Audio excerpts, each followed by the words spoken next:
নাটোরবাসী, আপনারা জানেন শহীদ প্রেসিডেন্ট জিয়াউর রহমান, দেশনেত্রী বেগম খালেদা জিয়া ও আরাফাত রহমান কোকো সহ সকল শহীদদের রুহের মাগফিরাত কামনায় ইফতার ও দোয়া মাহফিল।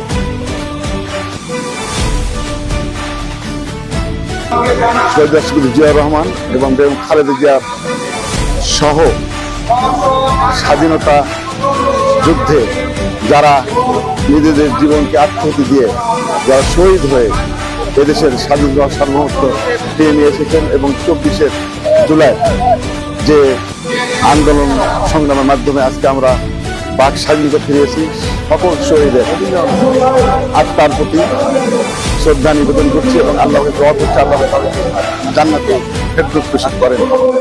নাটোর জেলা যেগুলো উপজেলা আছে সব উপজেলা থেকেই আমাদের এখানে লোক বল আসবে এবং ইফতারি মাহফিলে সবাই মিলে চলবে। আপনিও আমন্ত্রিত। আজকে নাটোর জেলা বিএনপি পরিবার সবাই একসাথে হয়েছে এই ইফতারি আয়োজনে। এই ইফতারিতে আমাদের আছে মাননীয় আজকের এই ইফতারি মাহফিল সুন্দর, সুষ্ঠু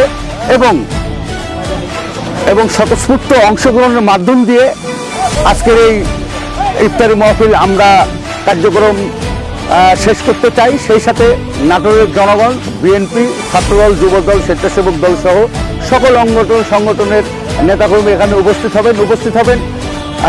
বড়াই গ্রামের বড়াই গ্রামের এমপি আজিজ ভাই, থানার এমপি আমাদের আনু চাচা।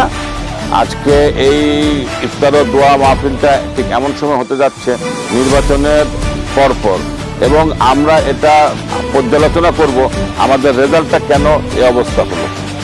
হ্যাঁ, সবচেয়ে বড় কথা আমরা চেষ্টা করব আমাদের ভুল ত্রুটিগুলো সংশোধন করে আগামীতে ভালোভাবে পথ চলার জন্য। ইনশাল্লাহ সেই দিক নির্দেশনা আমাদের প্রিয় নেতা নাটোর জেলা বিএনপির অভিভাবক জনাব রুহুল কবির সাহেব আমাদেরকে দিবেন, যার কারণে আজকে আমরা এই আয়োজনটি করেছি। প্রিয় ভাইরা আমার, এই যে আমার নাটোরের ছেলে মেয়েরা বেকার, কর্মসংস্থান দরকার। কি আমি অঙ্গীকার করেছিলাম না ঘরে ঘরে চাকরি দেব? আমি মেঘনা গ্রুপের চেয়ারম্যান, প্রাণ গ্রুপের চেয়ারম্যান, গত পরশুদিন যমুনা, তারপরে ওই যে খায়ের গ্রুপ এদেরকে আমি কথা বলেছি, তারা নাটোরে আসতে চায়। কি আপনারা জায়গা দেবেন না? অবশ্যই জায়গা দেবেন তো? অবশ্যই। আমি বললাম জায়গা হবে, জায়গা দেবেন, ইন্ডাস্ট্রি হবে, আপনাদের ছেলে মেয়েরা কেউ বেকার থাকবে না। প্রত্যেক ছেলে মেয়ের কর্মসংস্থানের ব্যবস্থা আমি করব, যেটা ওয়াদা করেছি আপনার প্রিয় ভাই আমার।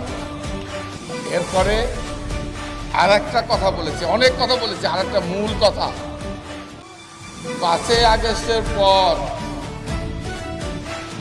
আমি আপনাদেরকে মনে করিয়ে দিতে চাই, গতকালকে বলেছি, বিএনপির নেতাকর্মীরা এখানে আছেন, শুনে যান।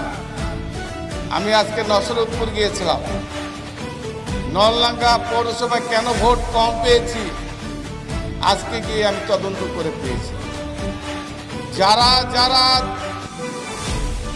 দোকানদারের কাছ থেকে টাকা নিয়েছেন, বললাম আগামী 3 দিনের মধ্যে 30টা দোকানের কাছে যারা টাকা নিয়েছেন ফেরত দেবেন, না হলে আপনাদের ঠিকানা হরিশপুরের ওই যে হরিশপুরের কি ওটা পুলিশ লাইনের পাশে নাটোরের কেন্দ্রীয় কারাগারে হচ্ছে আপনাদের ঠিকানা। আমার ওই বিএনপির দরকার নয়, যে বিএনপির কারণে আমি ভোট কম পেয়েছি। বিএনপিতে সন্ত্রাসীর স্থান রুহুল কুদ্দুস তালুকদার দেবে না। আমি আপোষ করবো না একটা জায়গায়, যাদের কারণে আমি 2 লক্ষ ভোটের ব্যবধানে জয়লাভ করার কথা, যাদের কারণে মাত্র 33,000 ভোটে জয়লাভ করেছি, তাদের বাপ বিএনপিতে হবে না, তাদের স্থান বিএনপিতে হবে না। সন্ত্রাস, মাস্তান, গুন্ডাবুদ, দখলদার, টেন্ডারবাজ, কোন ক্রিমিনাল বিএনপিতে তাদের স্থান হবে না।